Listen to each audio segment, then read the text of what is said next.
ప్రియమైన దేవుని పిల్లలారా, మన ప్రభువును రక్షకుడైనటువంటి యేసు క్రీస్తుల వారి అతి శ్రేష్టమైన ఉన్నతమైనటువంటి నామంలో మీ అందరికీ ముందుగా శుభములు, వందనాలు తెలియజేస్తాం. ఈ సమయంలో మనము తెలుసుకునేటువంటి అంశము సువార్తని గూర్చి నేను సిగ్గుపడువాడను కాను. అద్భుతమైనటువంటి అంశము, ప్రతి క్రైస్తవుడు విని గ్రహించవలసినటువంటి సంగతి. కాబట్టి ఎలర్ట్గా మీరు ఉండాలని దేవుని సన్నిధిలో మీ అందరికి నేను తెలియజేస్తున్నాను. సువార్తను గురించి నేను సిగ్గుపడువాడను కాను. రాసుకోండి, రాసుకునేటువంటి వారు అవసరం లేదు, వింటూ బ్రెయిన్లో సేవ్ చేసుకుంటాం అనుకున్న వారు సేవ్ చేసుకోవాలని కోరుతూ ఉంటున్నాను. లూకా సువార్త దయచేసి అందరు తీయాలి. మార్కు సువార్త 16వ అధ్యాయము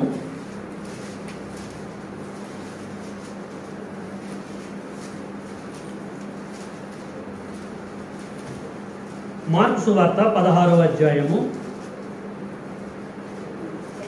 15-16. మరియు మీరు సర్వలోకమునకు వెళ్ళి సర్వ సృష్టికి సువార్తను ప్రకటించుడి. నమ్మి బాప్తిసం పొందినవాడు రక్షింపబడును, నమ్మని వానికి శిక్ష విధింపబడును. చాలండి. ప్రేమన దేవుని పిల్లలారా, ఈ సమయంలో కొన్ని లేఖనాలు మనం చదువుకున్నాం. సందర్భం ఏంటి? ఈ మాటలు ఎవరికి తెలియజేశారు? బైబిల్ మనం ఓపెన్ చేసి చదువుతున్నప్పుడు సందర్భం తెలవాలి, కాలం తెలవాలి. తెలియకపోతే వాస్తవాలు మనకు అర్థం కావు.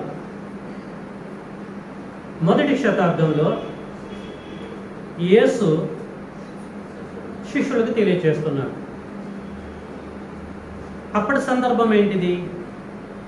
అప్పటికి యేసు చనిపోయి సమాధి చేయబడి తిరిగి లేచి శిష్యులకి కనపడుతూ కొన్ని సందర్భాల్లో మాట్లాడుతున్న సందర్భాలు ఇవి. చనిపోవటానికి ముందటి సంగతి కాదు, చనిపోయిన తర్వాత తిరిగి లేచిన తర్వాత సందర్భం ఇది. మొదటి శతాబ్దంలో చెప్పాడు. ఇది 21వ శతాబ్దం, దాదాపు ఇంచుమించు 2000 సంవత్సరాల క్రితపు సంగతులను మనము ధ్యానిస్తున్నాం. ప్రియులారా, 16-14 మనం చదివితే, పిమ్మట 11 మంది శిష్యులు భోజనమునకు కూర్చున్నప్పుడు ఆయన వారికి ప్రత్యక్షమై తాను లేచిన తర్వాత తనను చూసిన వారి మాట నమ్మనందున వారి అపనమ్మక నిమిత్తమును హృదయ కాఠిన్యము నిమిత్తమును వారిని గద్దించెను. అప్పుడు చెప్తున్నాడు, మీరు సర్వలోకమునకు వెళ్ళి సర్వ సృష్టికి సువార్తని ప్రకటించాలి. ఇట్స్ యువర్ డ్యూటీ అని అంటున్నాడు. యేసు 11 మంది శిష్యులకి ఆజ్ఞలు జారీ చేస్తున్నాడు. ఏం చెప్తున్నాడండి? సర్వలోకమునకు వెళ్ళి సర్వ సృష్టికి సువార్తని ప్రకటించండి అన్నాడు. దానివల్ల రిజల్ట్ ఏంటి? నమ్మి ఎవడైతే బాప్తిజం పొందుతాడో రక్షింపబడతాడు. కాబట్టి వారందరూ కూడా రక్షింపబడాలంటే మీ డ్యూటీ మీరు చేయాలి. ఏం చేయాలి? సర్వలోకమునకు వెళ్ళాలి. సర్వలోకం అన్నాడా? సగం లోకం అన్నాడా? పావు లోకం అన్నాడా? సర్వలోకం. లోకం అంటే అర్థం ఏంటి? దేశం. దేశం అంటే అర్థం ఏంటి? దేశం అంటే మట్టి కాదోయ్, దేశం అంటే మనుషులోయ్. ఇక్కడ సర్వలోకం అన్నా సర్వ సృష్టి అన్నా ఒక్కటే. టోటల్గా ప్రపంచమందంతటగా మీరు వెళ్ళండి, ఒక్కరిని కూడా మీరు మిస్ చేయొద్దు, అందరికీ మీరు సువార్తని ప్రకటించండి అన్నాడండి. నేను సగము క్వార్టర్ని ఎందుకన్నానంటే అందరికీ సువార్త అందజేయబడాలన్నది యేసు యొక్క కాన్సెప్ట్. ఓకేనా? ప్రియులరా, ఇక్కడ జాగ్రత్తగా మనం ఆలోచించాలి. యేసు చెప్పాడు, శిష్యులు వెళ్ళారు. సర్వలోకానికి వెళ్ళారా వీరు? అంటే భూమండలం మీద ఉన్న ప్రతి ఒక్క మనిషికి సువార్త అందజేయబడాలి ఆ 11 మంది ద్వారా. అందరికా కొందరికా? బాగా ఆలోచించాలి. ఒక కొత్త ట్రాక్ని మీకు పరిచయం చేస్తున్నా. అందరికీ, ఒక్కడు కూడా మిస్ కావద్దు. ప్రతి ఒక్కరికి మీరు సువార్తను ప్రకటించాలి. వారు విన్న తర్వాత బాప్టిజం పొందితే వాడు రక్షింపబడతాడు, పొందలేదనుక వాడు శిక్షింపబడతాడు. దట్స్ నాట్ యువర్ బిజినెస్, అది వాడి బిజినెస్. ప్రకటించడం నీ డ్యూటీ అని అన్నాడు. ఏంటి ప్రకటించాలి? సువార్త అన్నాడు. సువార్త అంటే అర్థం ఏంటి? మంచి వార్త. మంచి వార్త అంటే అర్థం ఏంటి? మన ఇంటిలో ఉద్యోగం మన పిల్లలకి రావడం కూడా మంచి వార్తే, డబ్బులు రావడం కూడా మంచి వార్తే, పెళ్లి కావడం కూడా మంచి వార్తే, మనకి లాభం ఏది జరిగినా సరే మంచి వార్తే. దాని గురించి చెప్తున్నాడా? సువార్త ప్రకటించమన్నాడు. సువార్త అంటే అర్థం ఏంటి? సువార్తకి బైబుల్ చెప్పిన నిర్వచనం ఏంటి? మనకి ఊహలు వద్దు, వాక్యమే హద్దు. దీనిని గురించి అపోస్తలుడు పౌలు గారు కొరింథీయులకు పత్రిక రాస్తూ ఏం చెప్పిండో ప్రేమైన దేవుని బిడ్డలారా, ఒక్కసారి మనం అక్కడికి వెళ్దాము. కొరింథీయులకు రాసిన ఏమండి ఎన్నో కొరింథీ? 1 కొరింథీ 15వ అధ్యాయం అందరు తీయాలి. సువార్తకి బైబిల్ చెప్పిన నిర్వచనం ఏంటో ఇందాం. పౌలు గారు ఏం చెప్తుండో ప్రియులారా జాగ్రత్తగా గ్రహిద్దాం. 1 కొరింథీ 15వ అధ్యాయము 3, నాకు ఇవ్వబడిన ఉపదేశమును మొదట మీకు అప్పగించితిని, అదేమనగా లేఖనముల ప్రకారము క్రీస్తు మన పాపముల నిమిత్తం మృతి పొందిండు, లేఖనముల ప్రకారంగా సమాధి చేయబడ్డాడు, లేఖనముల ప్రకారంగా 3వ దినమున లేపబడ్డాడు. ఇది సువార్త. అంతేగాని ఇంట్లో ఏదో మేలు జరిగిందని, అది జరిగిందని, ఇది జరిగిందని గుడ్ న్యూస్ అని అనకాకండి. గుడ్ న్యూస్ అంటే ఒకటే మానవాళికి, యేసు యొక్క మరణము, సమాధి, పునరుద్ధానం. దీన్ని సువార్త అంటారు. సువార్తకి బైబిల్ ఇచ్చిన నిర్వచనం ప్రియమైన దేవుని పిల్లలారా.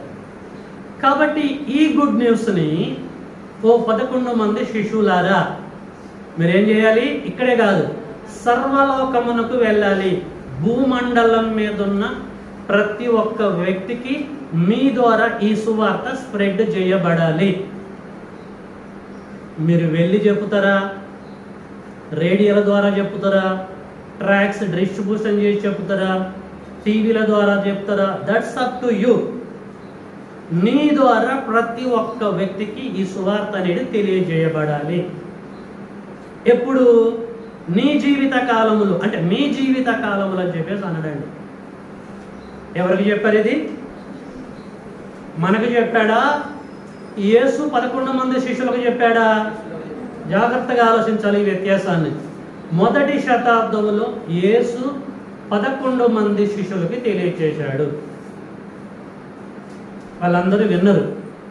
విన్న తర్వాత దీన్ని పాటించిండ్రా లేకపోతే మధ్యలో వదిలేశారా? యేసుబాబు ఏం చేశారు?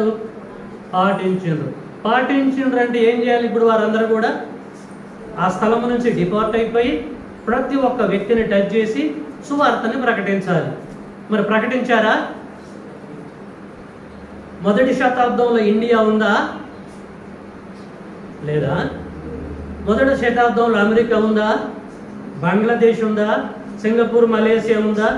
ఉన్నాయంటే ప్రజలు ఉన్నారు కదా. మరి అందరి దగ్గరికి వెళ్ళాలి, ఈ సువార్త రావాలి. రావాలంటే వాళ్ళు అందరి దగ్గరికి వెళ్ళాలి. వెళ్ళిందిరా? మరి అర్థమవుతుందా? అర్థమవుతుందా? సర్వలోకమునకు అన్నాడు. ఇండియాకు కూడా రావాలి, అన్ని దేశాలకు వెళ్ళాలి, సువార్త స్ప్రెడ్ కావాలి. వెళ్ళిందా? వెళ్ళలేదా? యేసు యొక్క ఆజ్ఞలు వారు నెరవేర్చారా? నెరవేర్చలేదా? చూద్దాం. ఊహలు వద్దనుకున్నాగా వాక్యమే కావాలి. నేను చాలా ఉన్నాయి సందర్భాలు, అన్ని చెప్పను, మచ్చుకి కొన్ని మాత్రమే మీకు తెలియజేస్తాను. వారి ద్వారా సువార్త ప్రపంచానికి వెళ్ళిందా, మధ్యలోనే వాళ్ళు వదిలేసి చచ్చిపోయినరా? చూద్దాం. ఇప్పటివరకు దీని పట్ల మీకున్న అవగాహన ఏంటో నాకు తెలియదు, కానీ టైం వచ్చింది కనుక మీ హృదయంలో ఇంజెక్ట్ చేస్తున్నా. జాగ్రత్తగా మీరు వినండి, గ్రహించండి, ఇంటికి వెళ్ళిన తర్వాత మరొక్కసారి రెఫర్ చేయండి. Okay right. ఈ సమయంలో స్పీడ్గా నేను చెప్పడానికి ట్రై చేస్తాను. జ్ఞానవంతుడికి అంతా చెప్పాల్సిన అవసరం, కొంత హింట్ ఇస్తే వెళ్ళిపోతున్నాడు. కొలస్సీ పత్రిక అందరూ తీయాలి.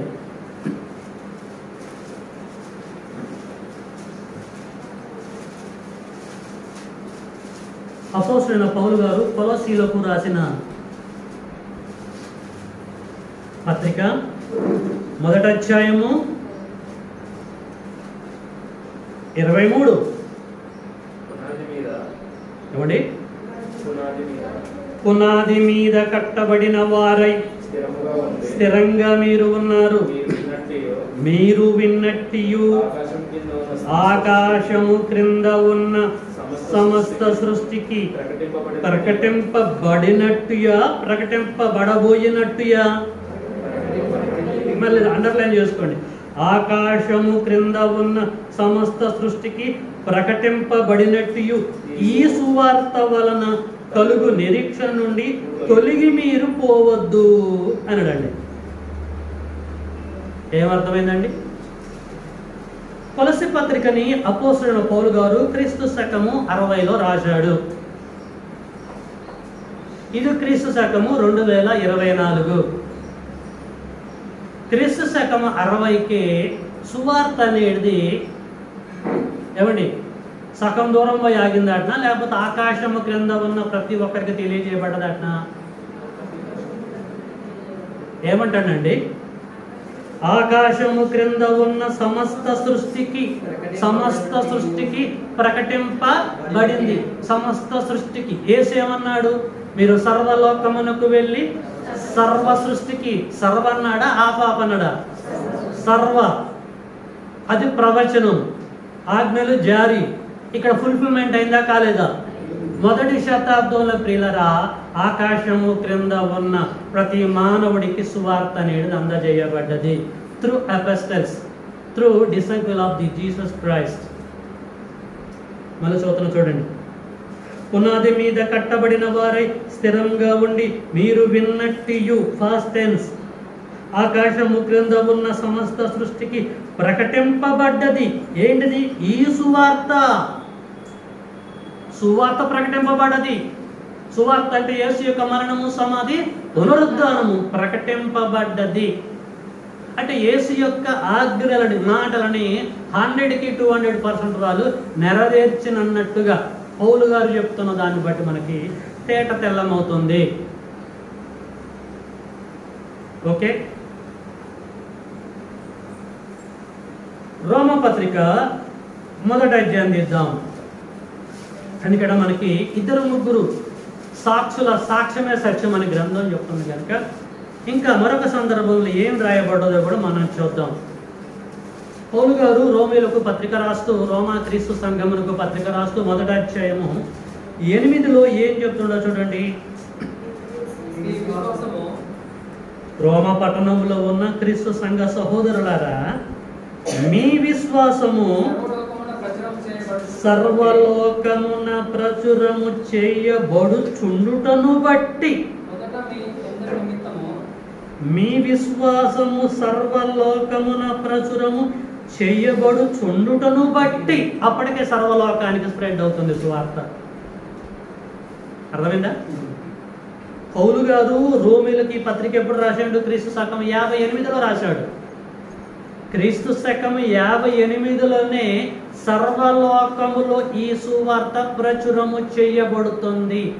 ప్రచురము చేయబడు సర్వలోకము, సగం లోకము, క్వార్టర్ హాఫ్ లోకం కాదు, సర్వలోకం, ప్రతి మానవుడికి అది తెలియజేయబడుతుంది. ప్రేమన దేవుని పిల్లలారా, యేసు యొక్క శిష్యులు యేసు యొక్క ఆజ్ఞలని వారి జీవిత కాలంలో భూమి మీద జీవిస్తున్న ప్రతి మనిషికి తెలియచేస్తున్నారు, దాన్ని ఫుల్ఫిల్మెంట్ చేస్తున్నారు. సువార్త ప్రతి ఒక్కరికి స్ప్రెడ్ కావాలని వారు వంతుగా వారు కష్టపడుతున్నారు. నోటి ద్వారా చెబుతున్నారా, మరో సాధనముల ద్వారా చెబుతున్నారా, ఎట్లా చెబుతున్నారో మనకు తెలియదు, కానీ ఈ అపోస్తలుల ద్వారా, శిష్యుల ద్వారా స్ప్రెడ్ అవుతుంది సువార్త. 12 మంది శిష్యుల యొక్క జీవిత కాలముల్లో యేసుకు సంబంధించిన సువార్త ప్రతి ఒక్క వ్యక్తి దగ్గరికి వెళ్ళిపోతుంది. అంటే ఎంత హార్డ్ వర్క్ చేస్తున్నారో మీరు జాగ్రత్తగా గ్రహించాలని ఓపిక మీకు తెలియజేస్తున్నారు. తర్వాత మనం లింక్ పెట్టుకోవాలి. దీన్ని ఎంత కష్టపడింది చెప్తున్నా అంటే మన దగ్గర తీసుకొస్తాం, మనకి లింకప్ చేస్తా నేను. మనం కూడా శిష్యులమే. దేవుడు వాళ్ళకి జీవితకాలం ఇచ్చినట్లుగా మనకు కూడా జీవితకాలం ఇచ్చిండు. క్రైస్తవులని చెప్పుకుంటున్నాం, ఏం చేస్తున్నాం మనం అని కన్క్లూషన్ ఇస్తాం మీకు. అక్కడ రావడానికి వరకు జాగ్రత్తగా తిప్పుకుంటూ వస్తున్నాను. ఓకేనండి. మరొక లేఖనం ఈ సమయంలో చూస్తున్నాం. 10వ అధ్యాయము రోమపత్రిక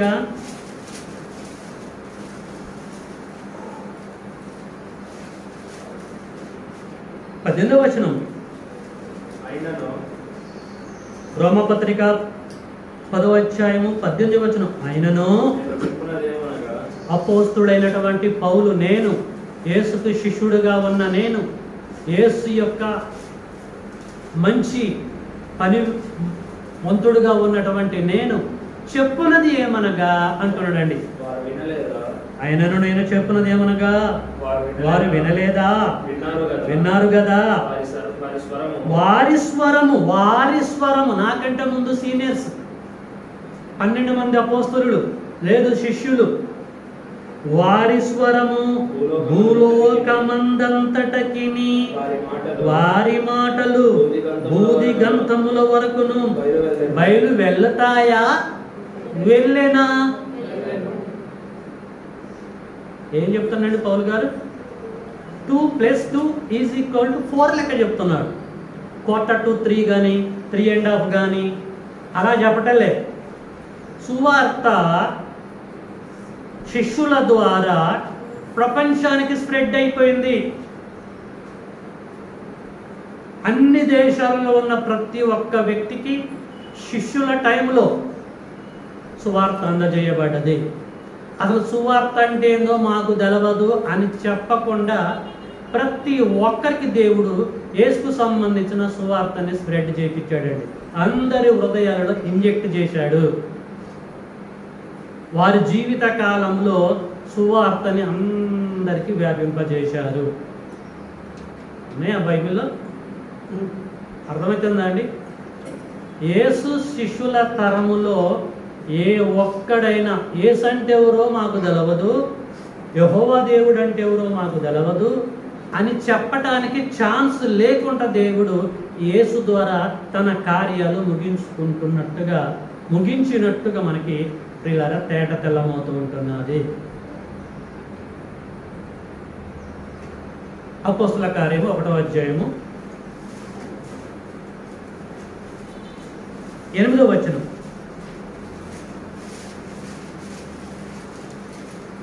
అపోస్తుల కార్యము 1వ అధ్యాయం 8వ వచనం. యేసు అప్పటికి ఇంకా పరలోకం వెళ్ళలే, తిరిగి లేచాడు. చనిపోయాడు, సమాధి చేయబడ్డాడు, తిరిగి లేచాడు, శిష్యులకు కనపడ్డాడు, మిగతా వారికి కనపడ్డాడు. సో అక్కడ ఏం జరిగిందో చూద్దాం. 6 కానించి. కాబట్టి వారు కూడి వచ్చినప్పుడు, ప్రభువా ఈ కాలమందు ఇశ్రాయేలునకు రాజ్యాన్ని మరలా అనుగ్రహించదవా అని యేసును అడగగా, యేసు చదువు, యేసు కాలములను సమయములను తండ్రి తన స్వాధీనమందుంచుకొని ఉన్నాడు, వాటిని తెలుసుకొనుట ఇట్స్ నాట్ యువర్ బిజినెస్ అని అర్థం, మీ పని కాదు. అయినను పరిశుద్ధాత్మ మీ మీదికి వచ్చినప్పుడు మీరు శక్తి నొందెదరు. గనుక మీరు ఏం చేయాలి తెలుసా? యెరూషలేములోను యూదయ ప్లస్ సమరయ దేశముల యందంతటను అంతటా కాకుండా బూది గంతముల వరకును శిష్యులారా, బూది గంతముల వరకును నేను చనిపోయిన తర్వాత, నేను వెళ్ళిపోయిన తర్వాత మీరు ఇక్కడే ఉండొద్దు, నా సువార్తని బూది గంతముల వరకు మీరు తీసుకెళ్ళి ప్రతి ఒక్కని హృదయంలో ఇంజెక్ట్ చేయాలి అంటున్నాడు. ఎందుకన్నాడు ఈ మాట? ఎందుకన్నాడండి? అంతకుముందు ఏం చెప్పిండు? మరిచిపోతారేమో మళ్ళీ రెండోసారి రిపీట్ చేస్తున్నాడు. మీరు సర్వలోకమునకు వెళ్ళి సర్వ సృష్టికి సువార్తను ప్రకటించండి అని అన్నాడు కదా. మరిచిపోయే తత్వం మానవులది, శిష్యులది. ఏ సెల్లిపోగానే వలలు గిలలు పక్కకు పెట్టేసి మళ్ళీ చేపలు పట్టుకోవడానికి పోయిన రాపోలేదా? అది తెలుసు, అందుకరికే మళ్ళీ చెప్పవలసిన పరిస్థితి ఏర్పడుతుంది. కాబట్టి నా సువార్తను మీరు ఏం చేయాలి తెలుసా? యెరూషలేము పట్టణములో యూదయ సమరయ గలిలయ ప్రాంతములనే కాదు, బూది గంతముల వరకు మీరు తీసుకెళ్ళి భూమండలం అంతటా కూడా మీరు దీన్ని వ్యాపింపజేయాలని చెప్పేసి అన్నాడు. సో అలాగే చెప్పాడు, వెళ్ళిపోయాడు. తండ్రి కుడి పార్శ్వంలో కూర్చున్నాడు. ఏం చేశారు వీళ్ళు 12 మంది శిష్యులు? సువార్తని ప్రకటించారా, ప్రకటించలేదా? ఎక్కడెక్కడ ప్రకటించారు? ఎక్కడెక్కడ ప్రకటించారు? భూమండలం అందంతటా ప్రకటించారు. ఏ ఒక్కడు కూడా యేసు అంటే ఎవరో మాకు తెలవదు అనకుండా తెలివి ఉపయోగించి ట్రిక్స్ ఏమిటి, లాజిక్ గా సువార్తను మొత్తం స్ప్రెడ్ చేశారు. ఇండియాకు సువార్త ఎప్పుడు వచ్చింది? మరి ఇండియా కూడా భాగమేగా. ఇండియాకు వచ్చిందా రాలేదా? ఎవరు తీసుకొచ్చారు దీన్ని? ఓకేనా? ఫుల్ఫిల్మెంట్ అయిందా కాలేదా?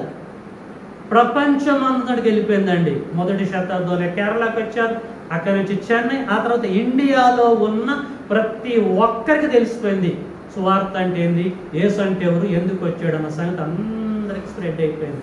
అంటే యేసు యొక్క మాటలు శిష్యుల మధ్యలో ఫుల్ఫిల్మెంట్ అయిపోయినాయి. శిష్యుల తరములో ఏ ఒక్కడు కూడా ఖాళీగా లేడు, సువార్త వెళ్ళిపోయింది. Okay, I'm coming to the point. Subject ఏంటి? సువార్తను గూర్చి నేను సిగ్గుపడువాడును కాను అన్నాడు పౌలు. ఎందుకన్నాడు? కొంచెం దాన్ని మినిమైజ్ చేశారు. మన గురించి ఆలోచిద్దాం. యేసుకి 12 మంది శిష్యుల, ఇంకా ఎక్కువ మంది కూడా ఉన్నారా? మాట్లాడలేదు, ఉన్నారా? మనము యేసుకి శిష్యులమా? మనము యేసుకి క్రైస్తవులమా? మళ్ళీ చెప్తాను, మనము క్రైస్తవులమా శిష్యులమా? మనం క్రైస్తవులు అనేవారు చేతులు ఎత్తండి. ఏమో జరిగిద్ది అనుకుంటున్నారా? మనం క్రైస్తవులం మరి చేతులు ఎత్తండి. ఓకే, మనం క్రైస్తవులం కాదు శిష్యులం అనేవారు చేతులు ఎత్తండి. దానికి ఎత్తరు, దీనికి ఎత్తరు. ప్రేమన్న దేవుని పిల్లలారా, క్రీస్తుకు మనం శిష్యులం, ఆ తర్వాతనే క్రైస్తవులు. అర్థమవుతుందమ్మా? 12 మంది శిష్యులు క్రైస్తవులు కాదు యేసుకి. 12 మంది శిష్యులు యేసుకి క్రైస్తవులు కాదు, వారు శిష్యులే. ఇప్పుడు మనము శిష్యులము, ఎట్ ద సేమ్ టైమ్ క్రైస్తవం. ఎందుకంటే సంఘము అపోస్తుల కార్యము 2వ అధ్యాయంలో ఎస్టాబ్లిష్మెంట్ అయితే వారిని అందరిని శిష్యులంటే వారిని క్రైస్తవులని ఎప్పుడు పిలిచారు? ఎప్పటి నుంచి శిష్యులు క్రైస్తవులుగా పిలువబడ్డారు? ఏమండి చూద్దాం. ఎందుకు శ్రీకాకి, ఎందుకు అపోస్తుల కార్యంలోకి వెళ్దాం. అపోస్తుల కార్యము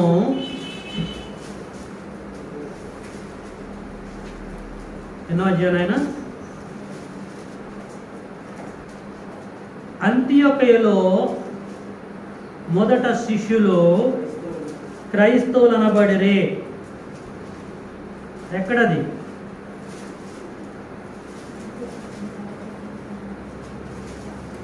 అంతియొకయలో 11వ అధ్యాయం అందరు తీయాలండి. 11:25 అపోస్తుల కార్యము 11వ అధ్యాయము 26.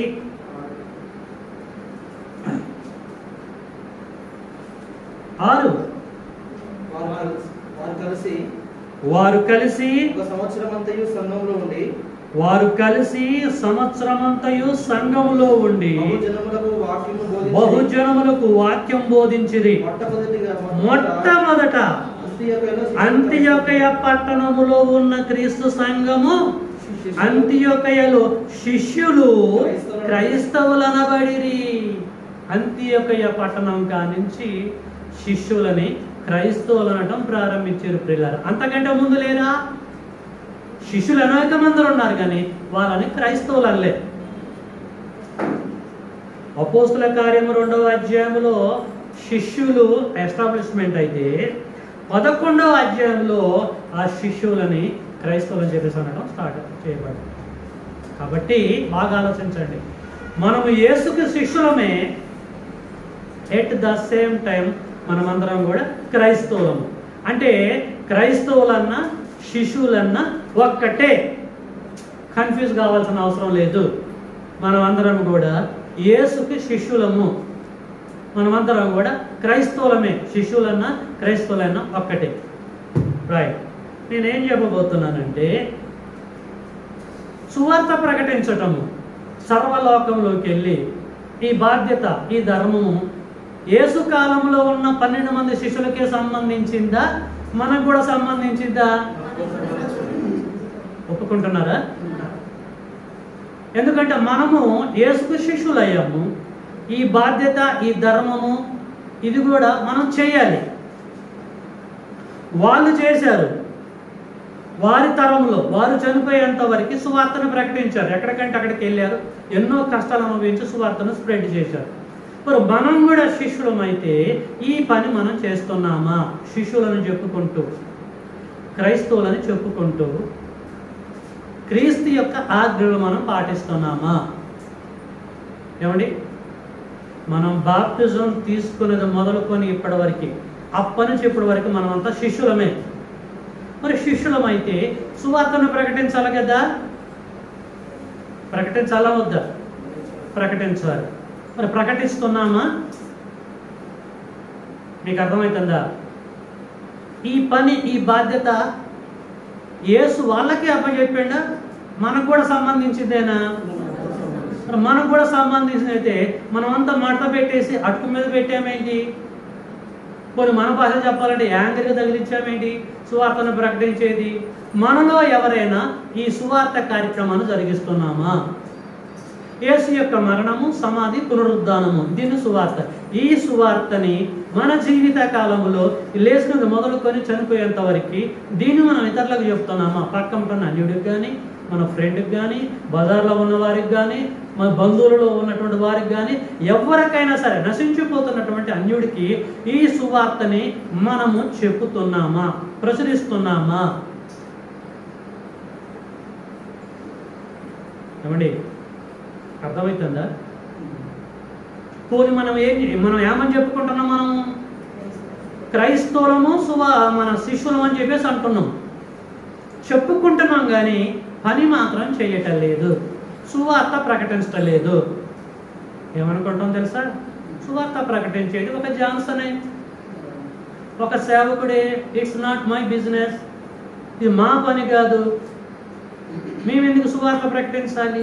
మేమెందుకు దేవుడి పని చేయాలి? దేవుడి పనిలో మేమెందుకు ఇన్వాల్వ్ కావాలి? నా కుటుంబాలు పోషింపబడాలంటే మరి మేము ఉద్యోగాలు చేయాలి కదా, బిజినెస్లు చేయాలి కదా, వ్యాపారాలు చేయాలి కదా, అది చేయాలి కదా అని చెప్పేసి ఆ పని మనం చేసుకుంటాం. వాట్ అబౌట్ సువార్త పని? సువార్త పనిని జరిగించేది ఎవరు? నేనా? నేను శిష్యుడనే, నేను క్రైస్తవుడనే. లేఖనాలు నాకు తెలుసు. నేనేం చేస్తున్నాను? నా కోణంలో ఏదో రకంగా నాకున్నటువంటి ఆయుధాలను వాడుకొని దేవుడి జ్ఞానాన్ని నేను స్ప్రెడ్ చేస్తున్నా. చేయటం లేదా? దేశ విదేశాలకు వెళ్తానే నా యొక్క సబ్జెక్టులన్నీ కూడా అనేక మంది కాల్ చేస్తారు. అనేక మంది అన్న పలానా కాడికి చెప్పాల్సింది బాగుండేది, అది చెప్పండి అన్న ఈసారి అనేక మంది మాట్లాడుతూ ఉంటారు. అంటే నేను స్ప్రెడ్ చేస్తున్నానా చేయటం లేదా? అంటే ఒక శిష్యుడి యొక్క ధర్మాన్ని, క్రైస్తవుడి యొక్క ధర్మాన్ని నేను నెరవేరుస్తున్నానా నెరవేర్చలేదా? అంటే నేను ఒక్కడే నెరవేర్చాలా మీరు కూడా? ప్రేమన దేవుని పిల్లలు ఒక్కసారి అర్థం చేసుకోండి, ఒక్కసారి ఆలోచించండి. మనలో ఎవరు కూడా సువార్త ప్రకటన అనే కార్యక్రమాన్ని జరిగించలేదు. మరి జరిగించకుండా ఇలాగే ఉంటే, జరిగించకుండా మేము యేసుకు శిష్యులము, మేము క్రైస్తవులం అని చెప్పుకుంటే ఆయన యాక్సెప్ట్ చేస్తాడా? చేస్తాడండి? లూకా సువార్త 6:46 యేసు ఏం చెప్పాడు? లూకా సువార్త 6:46 ఏం చెప్పాడు? నేను చెప్పు మాటల ప్రకారంగా మీరు చెయ్యక, నేను చెప్పు మాటల ప్రకారం, ఒకసారి చదవన్నాను గట్టిగా, నేను అంటే యేసు అంటాడు, నేను చెప్పు మాటల ప్రకారంగా మీరు చెయ్యక, సువార్త పని చెయ్యక, ప్రభువా ప్రభు, కూర్చుంటే ప్రభువే, లేస్తే ప్రభువే, పండుకుంటే ప్రభువే, బాత్రూమ్కి పోతే ప్రభువే, ఆవలిస్తే ప్రభువే. ఎంతమంది అన్నారండి? వింటారు ఎప్పుడా మీరు? సూర్యు కింద కూర్చున్నప్పుడు ప్రభువే, లేచేటప్పుడు ప్రభువే, దారిలో పోతున్నప్పుడు ప్రభువే, ప్రభు ప్రభు ప్రభు ప్రభు ప్రభు అని మనం అంటాం. కానీ యేసు ఏమంటాడు? నేను చెప్పు మాటల ప్రకారంగా మీరు చెయ్యక, ఏం చెప్పిండు ఆయన? మీరు సర్వలోకమునకు వెళ్ళి సర్వ సృష్టికి సువార్తను ప్రకటించండి అని ఆయన చెప్పిండు. అది మనం చేయాలి. ఆయన చెప్పిన మాటల ప్రకారంగా మనం చెయ్యక, మాటి మాటికి ప్రభువా ప్రభువా ప్రభువా ప్రభువా ప్రభు. మా సేవకులం ఒకటి ఉంది, సేవకులు మరొక కులం. సేవకులలో కొంతమంది ఆవలిస్తే ప్రభువే అంటారు, ఏసయ్యా అంటారు, కూర్చుంటే వాడు ఏసయ్యే, లేస్తే ఏసు, ఎక్కడికి పోయినా ఏసు ఏసు ఏసు, మంచిదే, నేను కాదంటలే. కానీ ఏ చెప్పిన పని చేయకుండా ఊరికి అంటే వాట్ ఇస్ ద యూజ్? మీకు అర్థమవుతుందా? ప్రేమన దేవుని పిల్లలారా, చాలా దారుణం అండి. క్రైస్తవులను చెప్పుకుంటాను, క్రీస్తుకు శిష్యులను చెప్పుకుంటాను, 20 ఏళ్ల క్రితం బాప్టిజం తీసుకున్నాను చెప్పుకుంటాను, 10 ఏళ్ల క్రితం తీసుకున్నాను చెప్పేసి అంటున్నాం, బైబిల్ పట్టుకొని వస్తున్నాం, పట్టుకున్న దాకా పట్టేంటో కూడా గ్రహించలేకపోతున్నాం. యేసు రేపు యాక్సెప్ట్ చేస్తాడా? మత్తయి సువార్త 7:21 ఏం చెప్పాడు? ప్రభువా ప్రభువా అని నన్ను పిలుసు ప్రతివాడు. చూసారండి? ప్రభువా ప్రభువా అని నన్ను పిలుసు ప్రతివాడు అంటే ఇందులో డిలీట్ అయ్యే వాళ్ళు చాలా మంది ఉన్నారు, చెత్త చాలా మంది ఉన్నది, ఇలా గాలికి కొట్టుకొని పోయే చెత్త చాలా ఉంది. అని నన్ను పిలుసు ప్రతివాడు పరలోకానికి రాడు. అయితే వస్తాడు ఎప్పుడు తెలుసా? పరలోకమందున్న నా తండ్రి చిత్త ప్రకారంగా చేయువాడు. ఏం చేయువాడు? సువార్త ప్రకటన చేయువాడు పరలోకంలో చేస్తాడు తప్ప పిలిచినంత మాత్రంలో కాదు. అంత క్లారిటీనండి. ఎక్కడికి వెళ్ళినా కూడా రూట్ అంతా క్లారిటీ లెక్కన ఉంటుంది, అంత బైపాస్ రోడ్ లెక్కన ఉంటుంది. గ్రంథం ఓపెన్ చేస్తే ఒక లేఖనానికి విరుద్ధంగా ఉండదు. ప్రేమైన దేవుని పిల్లలారా, మనకంటే ముందు తరపు యేసు శిష్యులు వారు చనిపోయేంత వరకు హతసాక్షులుగా ఉండి సువార్త ప్రకటించారు. తెలుసా? దేవుడు మనకిచ్చినట్టుగానే జీవిత కాలాన్ని వాళ్ళకిచ్చాడు. ఎప్పుడైతే వారికి ఆ బాధ్యత అప్పచెప్పబడ్డదో అప్పటి నుంచి అంటిల్ దేర్ డెత్, వారు చనిపోయేంత వరకు సర్వలోకమునకు వెళ్ళిరండి. భూమండలం అంతటికి స్ప్రెడ్ అయిపోయి సువార్తని అందరు హృదయాలలో ఇంజెక్ట్ చేశారు. ప్రేమైన దేవుని పిల్లలారా, చనిపోయారు, సమాధి చేయబడ్డారు, పరదేశికి వెళ్ళిపోయారు, పితరుల రొమ్మున ఆనుకొని ఉన్నారు, నెమ్మది పొందుతూ ఉంటున్నారు. ఆ పరదేశి వాళ్ళకి ఒక్కటేనా? మనకొద్దా? మనకు కూడా కావాలి. అంటే ఏం చేయాలి? స్వార్థ ప్రకటించాలి. ప్రకటిస్తున్నామా మనము?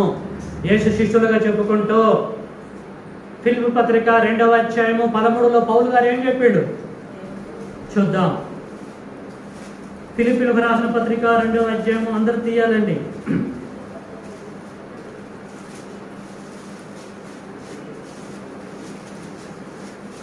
అపోస్తలుడైన పౌలు గారు ఫిలిప్పీలకు రాసిన పత్రిక 2వ క్షమించాలి 21 ఏంటండి? ఫిలిప్పీ పత్రిక 2:21 అండర్లైన్ చేసుకోండి. అందరూ, అందరా కొందరా? అందరూ. అందరూ తమ సొంత కార్యములనే చూసుకొనుచున్నారు కానీ, అంటే దాని అర్థం ఏంటంటే యేసు యొక్క సువార్తని ఎవరు స్ప్రెడ్ చేయరు, ఎవరు ప్రకటించరు అంటున్నాడండి. ఎప్పుడో చెప్పాడండి. ఏమా అర్థమవుతుందా మీకు? జాన్సన్ చెప్తున్నాడా లేకపోతే ఇక్కడ పౌలు చెప్తున్నాడా? పౌలు గారు ఏమైనా అబద్ధం చెప్తున్నాడా? ఏం చెప్తున్నాడు? అందరూ వారి సొంత కార్యములనే చూసుకొనుచున్నారు. సొంత కార్యములను ఇంగ్లీష్లోకి వెళ్తే personal works. They have been doing the personal works. పుట్టినది మొదలుకొని ఎక్కడ ఆత్మ సంబంధంగా బాప్తిజం తీసుకున్నది మొదలుకొని వారు బ్రతుకుతున్న కాలం అంతయు అందరూ వారి సొంత కార్యములనే చూసుకొస్తున్నారట. క్రీస్తు కార్యములు, నన్ను సువార్తని ఎవడు స్ప్రెడ్ చేయట్లేదు అని చెప్పేసి అన్నట్టు ఒక కన్క్లూషన్ ఇచ్చిండు ప్రేమైన దేవుని పిల్లలారా. అలాంటప్పుడు శిష్యులను ఎందుకు చెప్పుకోవాలండి? మేము క్రైస్తవులమని ఎందుకు చెప్పుకోవాలి? ఆలోచించండి పిల్లలు. మనము చనిపోయేంత వరకు బాప్టిజం తీసుకున్నటువంటి మనము, క్రీస్తు సంఘములో సభ్యురాలుగా ఉన్న మనము చనిపోయేంత వరకైనా, యేసు వచ్చేంత వరకైనా ఏం చేయాలి తెలుసా? మన సొంత కార్యక్రమాలు చేసుకోవద్దని నేను అంటలే. ఒక సేవకుడిగా సొంత కార్యక్రమాలు చేసుకుంటూ యేసుక్రీస్తు కార్యక్రమాలు కూడా మనం చేయాలి. సువార్త ప్రకటన కూడా మనము చేయాలి. అది నేను ఒక్కను, యేసుబాబు, ప్రసంగ బ్రదరు, చందు, చక్రు, వాళ్ళు వీళ్ళు ఒక్కరు కాదండి, అందరూ చేయాలి. స్త్రీలైతే స్త్రీలకు సువార్త ప్రకటించాలి, పురుషులైతే పురుషులకు సువార్త ప్రకటించాలి. ఎప్పటి వరకు? ఆదివారం, సోమవారమా? సమయమందును అసమయమందును. నీకు సమయం లేకపోయినా సరే అవకాశం ఉంది కదా, చెప్పడమే ప్రియమైన దేవుని పిల్లల. ఈ బాధ్యత, ఈ భారము యేసు మన భుజముల మీద పెట్టాడండి. ఎందుకు? నీకు పరలోకం కావాలంటున్నావు కనుక, తండ్రి దగ్గర నివాసం చేయాలనుకుంటున్నావు కనుక ఈ పని నువ్వు చేయాలి. పనివాడే, సువార్త పనివాడే పరలోకపు జీతానికి పాత్రుడు. ఉద్యోగం చేస్తే జీతానికి పాత్రలం కదా, వ్యాపారం చేస్తే జీతానికి పాత్రలం కదా. అట్ ద సేమ్ టైం సువార్త పని చేస్తే పరలోక జీతానికి మనం పాత్రమవుతాం. అసలు మనం పనే చేయట్లేదు, ఇక్కడ ఏ బాధ్యత నెరవేర్చలేదు. 3 నెలలకు ఒకసారి, 4 నెలలకు ఒకసారి, 6 నెలలకు ఒకసారి కూడా దేవుడి సన్నిధికి మనం రాము, దేవుడి సన్నిధిలో కనపడము. ఎట్లా ఇస్తాడు దేవుడు పరలోకం? ఆలోచించండి. ఎట్టిస్తాడండి కష్టపడకపోతే? ప్రేమన దేవుని పిల్లరా ఆలోచించండి. ఇవన్నీ గ్రహించినటువంటి పౌలు, ఇవన్నీ ఆలోచించినటువంటి పౌలు ఏమన్నాడు తెలుసా? రోమపత్రిక 1వ అధ్యాయం, రోమపత్రిక 1వ అధ్యాయము 14, 15, 16. రోమపత్రిక 1వ అధ్యాయము 15, 16. కాగా ఏమండి? నా వలనైనంత మట్టుకు అంటే దాని అర్థం ఏంటంటే నాకు శాతనైనంత మట్టుకు. జాగ్రత్తగా వినండి, ఆయన కూడా మనలాంటి మనిషేనండి. ఏమంటాడు తెలుసా? కాగా నా వలనైనంత మట్టుకు రోమాలోని మీకును సువార్త ప్రకటించుటకు సిద్ధముగా ఉన్నాను. నేను సిద్ధం, మీరు సిద్ధమేనా అంటున్నాడు క్యాండిడేట్ బయట. ఎవరో తెలుసు కదా, సిద్ధం అని అంటున్నాడు. ఆ సిద్ధంలో ఆయన ఓకే. క్రైస్తవుడు సిద్ధమేందట, మనం సిద్ధపడాలట. ఏ విషయంలో? సువార్త ప్రకటించే విషయంలో. సిద్ధమా? ఆలోచించండి ప్రేమైన దేవుడు. సిద్ధంగా మనం ఉండాలి. ఎప్పటి వరకు? అంటిల్ అవర్ డెత్ సిద్ధంగా ఉండాలి. ఇలాంటి బిట్లనే ఉపయోగించిండు. బయట సిద్ధం అనే బిట్స్ ఎక్కడి నుంచి వచ్చినాయి అనుకుంటారు? మిగతా అన్నీ కూడా ఇక్కడే కాటు కొట్టినాయి. ఇక్కడ అంటున్నాడు పౌలు గారు, ఏమంటాడు తెలుసా? కాగా నా వలనైనంత మట్టుకు రోమలోని మీకును సువార్త ప్రకటించుటకు సిద్ధముగా ఉన్నాను. సువార్తను గూర్చి నేను సిగ్గుపడువాడను కాను. I'm not ashamed of the gospel అని చెప్పేసి అంటాడు ఇంగ్లీష్లో. సువార్తను గూర్చి సిగ్గుపడను నేను. ఎందుకు సిగ్గుపడాలి? ఒక దొంగతనం చేస్తే, మరొక తప్పు చేస్తే, అది చేస్తే, ఇది చేస్తే సిగ్గుపడాలి. ప్రజల మధ్యలో తలక ఎత్తుకొని ఎలాగ బ్రతుకుతానో ఆ విషయంలో సిగ్గుపడాలి. నేను సువార్తను ప్రకటించే విషయంలో ఎందుకు సిగ్గుపడాలి? నో, సిగ్గుపడను నేను. ఏం చేస్తా? సర్వలోకమునకు వెళ్ళి సర్వ సృష్టికి సువార్తని ప్రకటించి వస్తా. చూసారండి ఎంత సిద్ధంగా ఉన్నాడు? ఆ సిద్ధ మనసు మనకున్నదండి. ఏమండి, 12 మంది అపోస్తలుల వలె, 12 మంది శిష్యుల వలె స్పెషల్ శిష్యుడైనటువంటి పౌలు గారు అంటున్నాడు, నేను సిద్ధం అని చెప్పేశానండి. లోకంలోకి వెళ్ళిపోయాడు. సువార్త ప్రకటించినా ప్రకటించలేదా? ప్రేమన దేవుని ఆలోచించండి అలా ఒక్కసారి. యేసుకు నేను శిష్యుడిని, నేను క్రైస్తవునని చెప్పుకొని ఉండలే. సువార్త స్ప్రెడ్ చేశాడు తన జీవిత కాలం అందంతటా. చెరసాలలో ఉండి కూడా పత్రికలు రాశాడు. ఎన్ని పత్రికలు రాశాడండి? ఏమండి, పౌలు గారు పత్రికలు, అద్భుతమైన పత్రికలు, సూపర్ థియరీ పత్రికలు రాశాడు అనేక మందికి. అందరూ రక్షింపబడాలని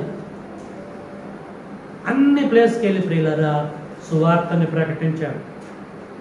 మనము మన ఇంట్లో ఉన్న వాళ్ళకే ప్రకటించాం. ప్రకటిస్తామండి. మన ఇంట్లో 4 ఉన్నారు అనుకోండి, 4 మనం 2 రక్షింపబడ్డాం.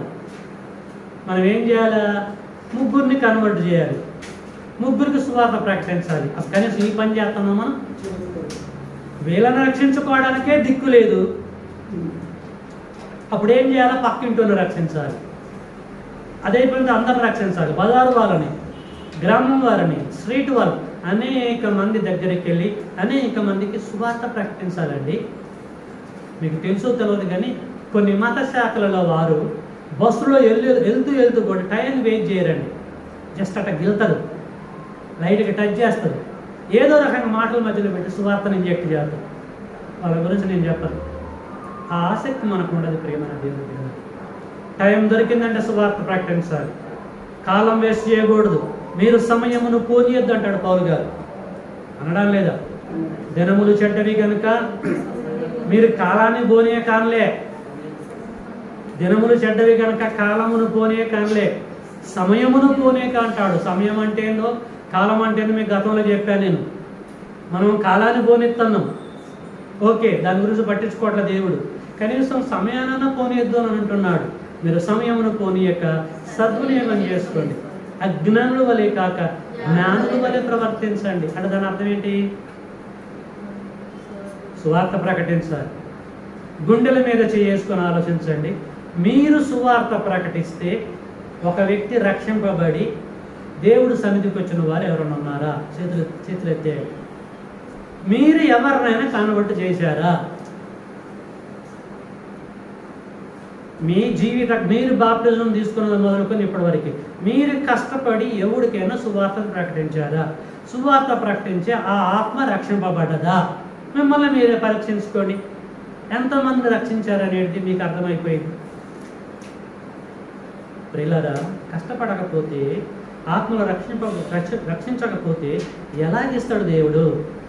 ఒకడికి 5 తలాంతలు ఇచ్చాడు, ఒకడు 3 ఇచ్చాడు, ఒకడికి 1 ఇచ్చాడు. ఎవరికి ఈజీగా ఉంటుందండి? ఒక్కటోడికి ఈజీ కదా. 5వాడు ఏం చేసిండండి? 5కు 5 నేమనడు బలానమ్మకమైనటువంటి అన్నాడు. మరి 3 3కు 3 సంపాదించు. వీడిని కూడా వెరీ గుడ్ బలానమ్మకమైన దాసుడు అన్నాడు. 1 ఇచ్చినోడు వాడు ఏం చేసిండండి? చేతగాక, కష్టపడలేక, సువార్త ప్రకటించలేక, ఆత్మ రక్షించలేక ఎక్కడికి వెళ్ళాడండి? పెరట దగ్గరికి వెళ్ళి గాగు ఉంటుంది కదా, తెలంగాణ అంటే అంటారు కదా, అక్కడికి వెళ్ళిపోయి గుంట తీసి ఆ 1 తీసి అందులో పెట్టాడు, నిలబడ్డాడు. ఏమన్నాడు యేసు? బలా నమ్మకమైన దాసుడు అన్నాడా? బలా నమ్మకమైన చెడ్డ దాసుడా? నువ్వు నమ్మకంగా లేవు.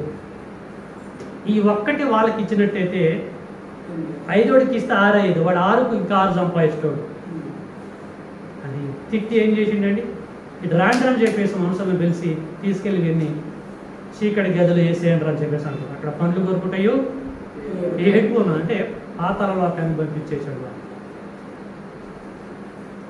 ఇలా ఏంటి మన తల అంటే మనం ఒక్కలమే పరలోకం రావాలని చెప్పి దేవుడు రక్షించండి మనల్ని. మనం ఒక్కలమే రావాలి, కట్టిసేసి అక్కడ సీట్ రిజర్వ్ చేసుకున్నాను అంటే కుదురుతుందా? ఏం చెప్పిండు పేతురు గారు, ఈ రక్షణ నీకును నీ ఇంటి వారికి దూరస్తులందరికీ చెందిద్ది. ఈ రక్షణ మీరు రక్షింపబడ్డారు కదా, ఈ రక్షణ మీకును మీ ఇంటి వారికి దూరస్తులందరికీ స్ప్రెడ్ కావాలంటే ఎవడు స్ప్రెడ్ చేస్తాడు? దేవుడు వచ్చి స్ప్రెడ్ చేస్తాడా? నువ్వే చేయాలి, నువ్వే స్వార్థ ప్రకటించాలి, నువ్వే రక్షించాలి. రక్షింపబడ్డవాడు ఇంకొకటి రక్షించాలి. అంత చైన్ సిస్టమ్ అన్నమాట ఇది. మీరేమనుకుంటారంటే జాన్సన్ గారి పని ఇది, సేవకుడు పని, మా సేవకుడు పని, మనకెందుకులే ఆదివారం రాగానే ఎక్కడ సీట్ ఉంది, ఎక్కడ కూర్చుంటే కరెక్ట్, ఏ ప్లేస్లో కూర్చుంటే కరెక్ట్, జస్ట్ లైట్ తీసుకోండి, ఏ ఫ్యాన్ కింద కూర్చుంటే కరెక్ట్ అని మీరు అనుకుంటారు. పని అయిపోగానే వెళ్ళిపోతారు. ఇలా ఇది కరెక్ట్ కాదా? మీరు కూడా దేవునికి జత పనివారుగా ఉండాలి. దేవుని జత పనివారిగా మనం ఉండాలి. ఆయన పని చేస్తున్నాడు, ఆయనకు తోడు మనం కూడా చేయాలి. దేవునికి జత యేసుకు జత, మనం జత పనివారిగా ఉండాలి. నాకు మెంటల్ లేసి పిచ్చిలేసి 97, 95 నుంచి దేవుడు పని చేయటం నేను 95 నుంచి చేస్తున్నాను. 92 నుంచి 95 వరకు బైబిల్ కాలేజీలో నేను BTH MPDS కంప్లీట్ చేశాను. నేను 97 మార్చిలో నాకు గ్రాడ్యుయేషన్ అయిపోయింది అక్కడ చెన్నైలో ఇంటర్నేషనల్ బైబిల్ కాలేజ్. అప్పటి నుంచి చెప్పేవరకు ఏదో రకంగా దేవుడు సేవ చేస్తున్నాను, నా ధర్మాన్ని నెరవేరుస్తున్నాను. ప్రేమన దేవుడు బిడ్డ, నేను ఒక్కడే కాదు, ఇది అందరూ బాధ్యత ప్రియులారా, అందరూ చేయాలి. పౌలు ఏం చెప్పిండండి, సువార్తను గూర్చి సిగ్గుపడువాడని నేను కాను అన్నాడు. మరి సువార్త పని చేశాడమ్మా? చేస్తే ఎక్కడెక్కడ చేశాడు చూసుకొని మనం ముగించుకోవడానికి ప్రయత్నం చేద్దాం. రోమాపత్రిక 15వ అధ్యాయం.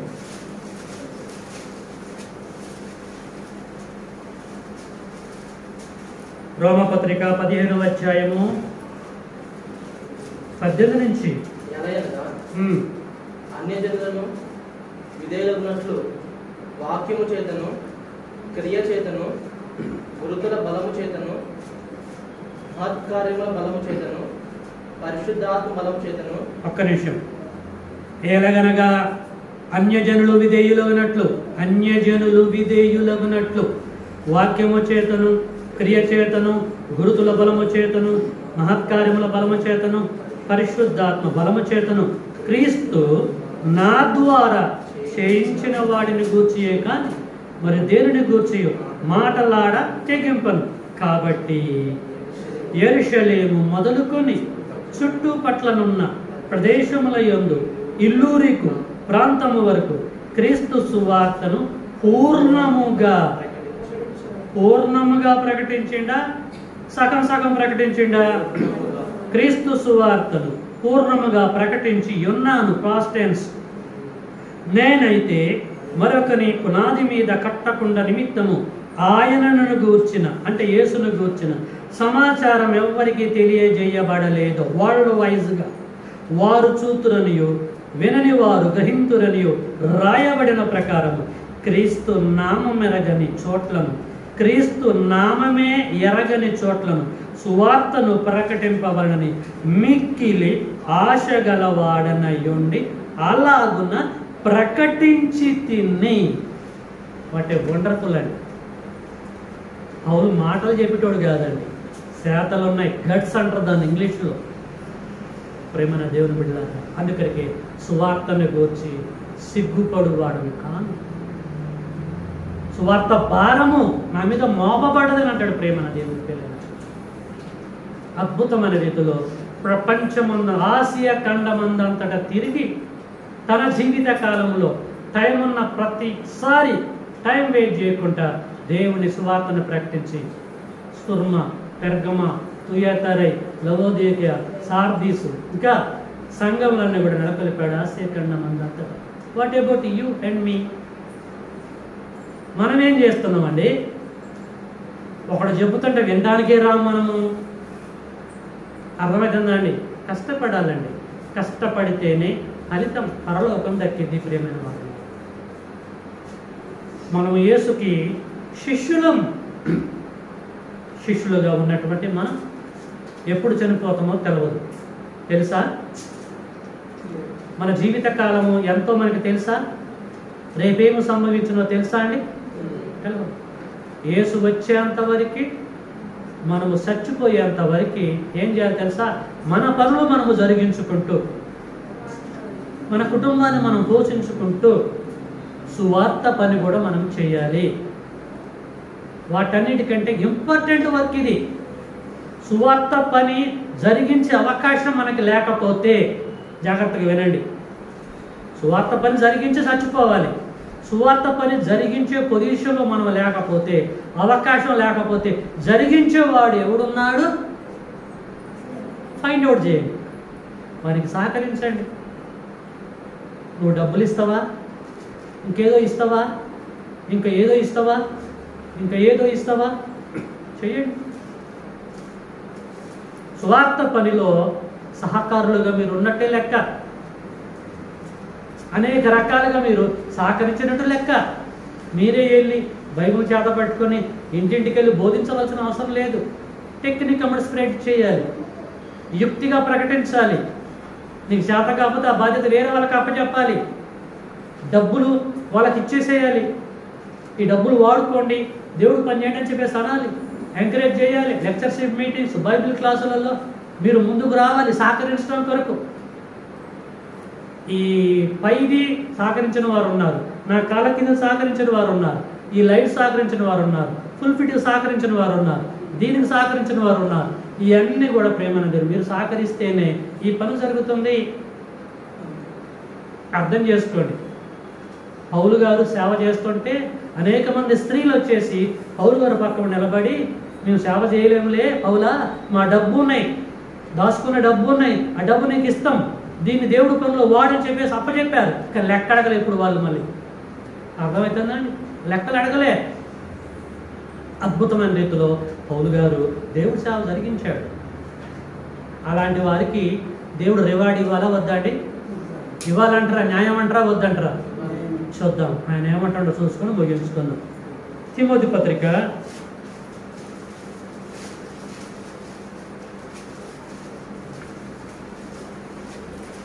అపోస్తలుడైన పౌలు గారు తిమోతికి రాసిన 2వ పత్రిక 4వ అధ్యాయము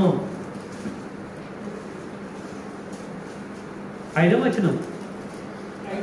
అయితే నీవు తిమోతి అన్ని విషయములలో మితంగా ఉండు, శ్రమ పడాలి. ఏనా? సువార్తికుని పని చేయుము, నీ పరిచర్యను సంపూర్ణంగా జరిగించు. నేను ఇప్పుడే అనార్పణముగా పోయబడుచున్నాను, నేను వెడలిపోవు కాలము సమీపమై ఉన్నది. నేను ఏం చెప్తున్నానంటే, మంచి పోరాటము పోరాడి తిని, నా పరుగు కడముట్టించి తిని, విశ్వాసాన్ని కాపాడుకొంటిని. ఇక మీదట నా కొరకు నీతి కిరీటం ఉంచబడి ఉన్నది. ఆ దినమందు నీతి గల న్యాయాధిపతి అయిన ప్రభువు అది నాకు మాత్రమే కాకుండా తన ప్రత్యక్షను ఆపేక్షించు వారందరికీ, నా లెక్క ఎవడైతే పని చేస్తాడో వాళ్ళందరికీ కిరీటాలు ఉన్నాయి, రివార్డ్స్ ఉన్నాయి, సన్మానాలు ఉన్నాయి. తిమోతి కాబట్టి సువార్త పని చెయ్యి. గ్రేట్ జాబ్ ఇది. దేవుడు పని చాలా గ్రేట్ జాబ్. అందరూ చెయ్యాలి. ఆ భాగ్యం దేవుడు అందరికి ఇచ్చాడు. నువ్వు చెయ్యి నాయన, నేను వెళ్తున్న పరలోకము పరదేశం అని చెప్పేసి అంటున్నాను. కాబట్టి ప్రియులారా, కష్టపడ్డటువంటి వ్యక్తి బ్లెస్సింగ్స్ పొందుకుంటున్నాడు, పొందబోయే బ్లెస్సింగ్స్ చెప్తున్నాడు. మన పరిస్థితి ఏంటిది? ఎంత ప్రయాసపడుతున్నాం, భయంకరంగా ఎండున్నా కూడా కూర్చున్నామంటే, ఉడకపోస్తున్నాం, మనం దేవుడి సన్నిధిలో ఉన్నామంటే ఎంత కష్టపడి రేపు చచ్చిపోయిన తర్వాత అక్రమము చేయువారులారా మీరెవరు నాకు తెలవదని ఆయన అన్నాడు అనుకోండి, what is the use? Rava నీ నామమున మేము దెయ్యములు వెళ్ళగొట్టలేదా, అద్భుతాలు చేయలేదా, అది చేయలేదా, అప్పుడు అది జరుగుతున్నప్పుడు అది ఇయ్యలేదా, ఇది ఇచ్చాం కదా, మరి వాటిని బట్టి అయినా పరలోకం ఇయ్యండి ప్రభు అని చెప్పేసి అంటే అని ఒప్పుకుంటాడా? అక్రమము చేయువారులారా నా యొద్ద నుంచి గెట్ అవుట్ ఫ్రమ్ హియర్ అని చెప్పేసి అంటున్నాడు. అట్టంటే మన పరిస్థితి ఏంటి? కాబట్టి అలాగనుకుంటా ఇక నుంచి మనము జాగ్రత్తగా ఉండాలి. గతం గతః తెలవదు మనకి ఇప్పటివరకు మనకు తెలియదు. స్వార్థ ప్రకటించాలనే కాన్సెప్ట్ యేసు శిష్యులను మనకి తెలవదు. ఇప్పుడు చెప్పాడు, ఇక్కడి నుంచి లెక్కలోకి వస్తుంది. మీకు అర్థమైంది పాయింట్? ఇప్పటి నుంచి ఈ సమయం నుంచి లెక్కలోకి వస్తాం మనం. కాబట్టి మనం ఏం చేయాలా? చనిపోయేంత వరకు సువార్తని ప్రకటించాలి. గతాన్ని పక్కకు పెట్టేస్తాడు దేవుడు, మనకి తెలవదు, చెప్పేవాడు లేడు. ఇప్పుడు చెప్పిండు, జాన్సన్ అనేటువంటి దేవుడు సేవకుడు చెప్పాడు, విన్నాం. మనం ఏం చేయాలంటే విన్న దాని ప్రకారంగా ప్రవర్తించాలి. ఓకేనండి? ప్రవర్తిద్దామా? సిద్ధమా లేదా? దేనికి సిద్ధం? దానికి కాదు, సువార్త ప్రకటించే విషయంలో సిద్ధం. ప్రకటించలేని పొజిషన్లో ఉంటే ముందుకు రండి, ప్రోత్సహించండి, సహకరించండి. బైబిల్ క్లాసులు కండక్ట్ చేద్దాం, లెక్చర్షిప్ కండక్ట్ చేద్దాం, గాస్పుల్ మీటింగ్స్ కండక్ట్ చేద్దాం, సహకరించండి. ఈ లోకం నుంచి కనీసం మగోడైతే మడతాలు కూడా వాడిని ఏమంటారు తెలుసా? వస్తుందా అండి? మూలధారం కూడా రాదు కట్టుకున్నది, ఒంటి మీద ఉన్న ఏది కూడా రాదు మనతోటి. మనం చేసిన పని మన ఏమిటి వస్తుంది. కాబట్టి ప్రియులారా అర్థం చేసుకోండి, ఆలోచించండి. దేవుని పనిలో నాతో పాటు మీరు జత పనివారుగా ఉండి మృత్యువు తర్వాత ఆ ఉన్నతమైన లోకాన్ని స్వతంత్రించుకుందాం. May God bless you all. మీ అందరికీ వందనాలు.